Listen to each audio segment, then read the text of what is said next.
اگر اولاد نیک ہو تو وہ والدین کے لیے صدقہ جاریہ بھی بنتی ہے، اور والدین کے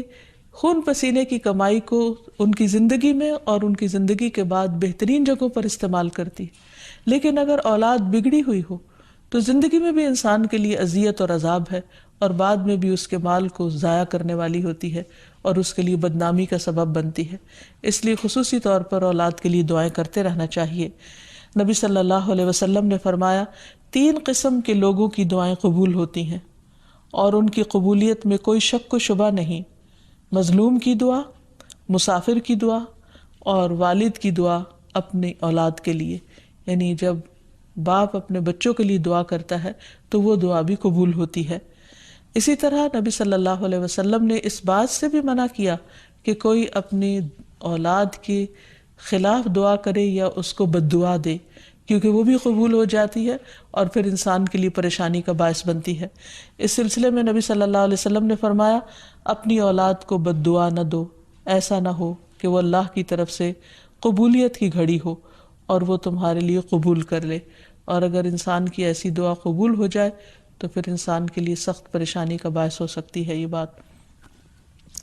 پھر اسی طرح یہ ہے کہ اگر کسی کی اولاد نہ ہو تو اس کے لیے بھی دعا سکھائی گئی ہے، اور وہ دعا ابراہیم علیہ السلام کی دعا ہے، جس میں وہ کہتے ہیں رب ہب لی من الصالحین، اے میرے رب مجھے نیک اولاد عطا فرما، صالح لوگوں میں سے عطا فرما۔ فبشرناہ بغلام حلیم، تو ہم نے اسے ایک بردبار بیٹے کی بشارت دی، یعنی اللہ سبحانہ وتعالیٰ نے ان کی دعا سن لی، اور یہ دعا بہت عرصے کے بعد سنی گئی تھی لیکن بہرحال سن لی گئی۔ ابراہیم علیہ السلام اللہ کے دوست تھے اور مستجاب الدعوات تھے، ان کی دعائیں قبول ہوتی تھی، لیکن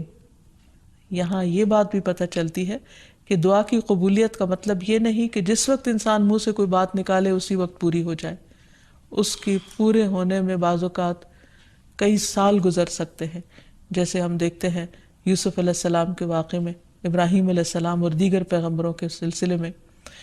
اور پھر ہم اس بارے میں یہ بھی دیکھتے ہیں کہ جس طرح ابراہیم علیہ السلام کی دعائیں قبول ہوئی تو انہوں نے اپنے رب کا اس پر شکر بھی ادا کیا اور فرمایا الحمدللہ الذی وہب لی علی الکبر اسماعیل و اسحاق ان ربی لسمیع الدعاء، کہ اللہ کا شکر ہے جس نے مجھے بڑھاپے میں اسماعیل اور اسحاق جیسی اولاد دی، بلا شبہ میرا پروردگار دعائیں سننے والا ہے۔ اور حقیقت یہ ہے کہ اللہ تعالیٰ پیغمبروں کی بھی سنتا ہے اور پیغمبروں کے علاوہ باقی لوگوں کی بھی دعائیں سنتا ہے۔ اس لیے اولاد کی طرف سے کبھی بھی مایوس نہیں ہونا چاہیے، نہ ہونے کی شکل میں بھی اور ہونے کے بعد ان کی نیکی اور خیر اور بھلائی کے سلسلے میں بھی۔ اور اس میں ہم دیکھتے ہیں کہ زکریا علیہ السلام کی بھی اولاد نہیں تھی تو وہ بھی بڑھاپے تک مایوس نہیں ہوئے اور دعا مانگتے رہے، اور اس سلسلے میں آتا ہے کہ وہ جب دعا مانگتے تو کہتے رب ہب لی من لدنک ذریۃ طیبہ انک سمیع الدعاء، کہ اے میرے پروردگار مجھے اپنے پاس سے نیک اور پاکیزہ سیرت اولاد عطا فرما، تو ہی دعا کا سننے والا ہے۔ یعنی پیغمبر ہمیشہ صرف اولاد کی دعا نہیں کرتے بلکہ نیک اولاد کی دعا کرتے ہیں۔ اولاد کا ہونا اللہ سبحانہ وتعالیٰ کا ایک بہت بڑا انعام اور بندے پر بہت بڑا احسان ہے۔ اسی لیے ہم دیکھتے ہیں کہ اولاد انسان کے لیے اگر نیک ہو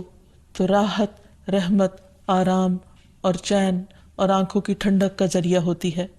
نبی صلی اللہ علیہ وسلم حضرت حسن اور حسین کو اپنے پھول کہا کرتے تھے کہ یہ دونوں میری دنیا کے پھول ہیں۔ ایک اور حدیث سے ہمیں پتہ چلتا ہے کہ اولاد انسان کی بہترین کمائی ہے۔ فرمایا ان اولادکم من اطیب کسبکم، تمہاری اولاد تمہاری سب سے بہترین کمائی ہے، بس اپنی اولاد کی کمائی میں سے کھاؤ، یعنی وہ انسان کے لیے حلال ہے، جائز ہے۔